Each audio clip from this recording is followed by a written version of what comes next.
This is still the physical science exam from 2015, and this is question 8. Complete the following nuclear fission equation.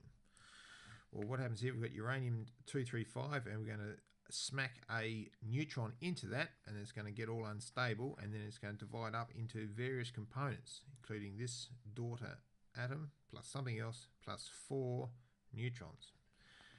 Let's work out what's going to be. So we have, on this case, we have 92. Over here, 92 protons in this side. Well, 60 of those are going to be taken up by this. There's going to be 32.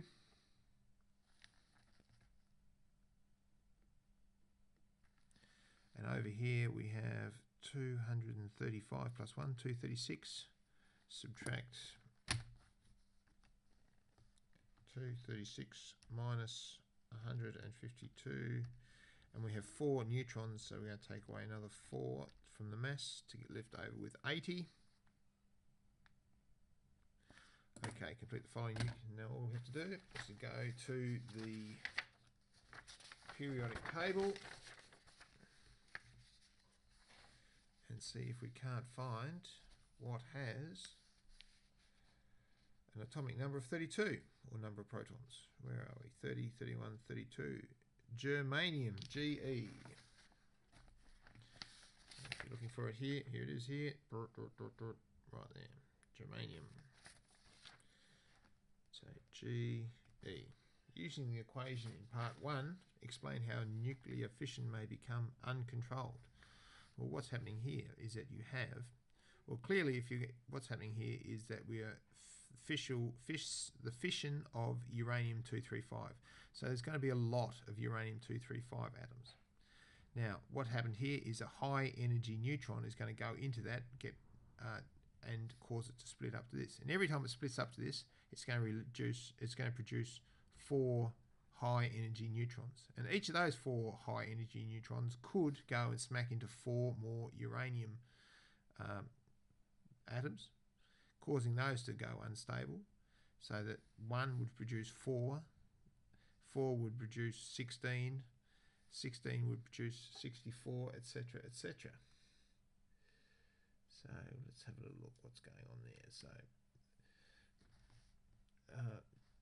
So we'll have each of the, so if you're going to answer this question, you would probably put something like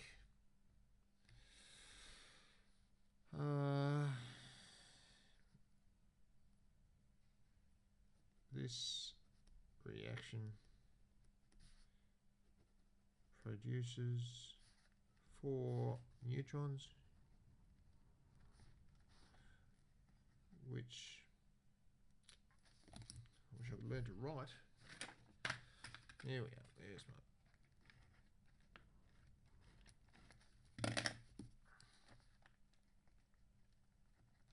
Which in turn could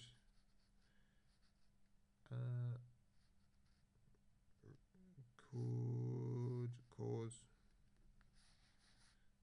4 uranium-235 atoms to decay, causing 16 decays. So we'd have 1 produced 4, produced 16, produced 64, and so on. So there you go. It's amazing what you can do with the words "and so on." Many countries in the world use controlled nuclear fission reactors as an energy source. Explain what is meant by a controlled nuclear fission reaction. Well, what that means is we're going to have a means by which we can actually control this reaction by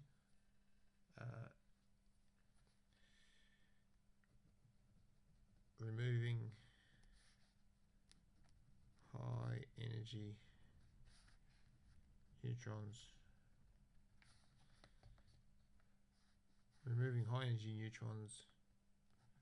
from the reactor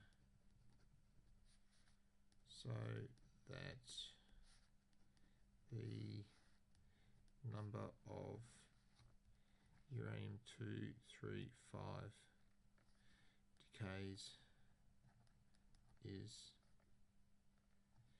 kept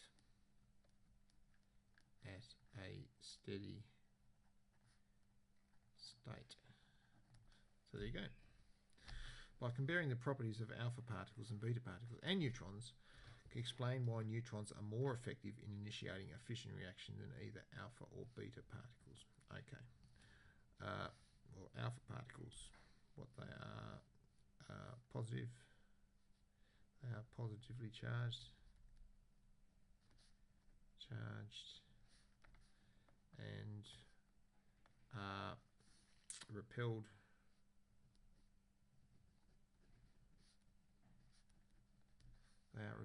by the nucleus of 235 uranium, therefore hard to get a reaction. Beta particles, very low mass. Very low mass. So if they are very low mass, then what's happened here is that they are going to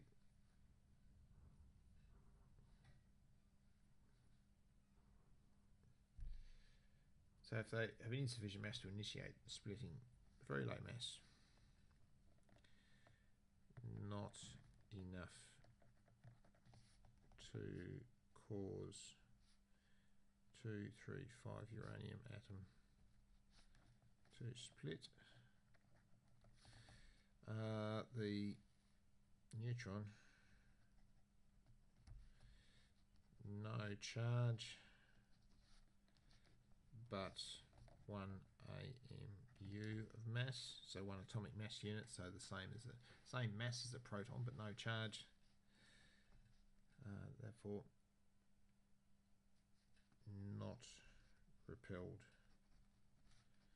by the nucleus. There we go. That is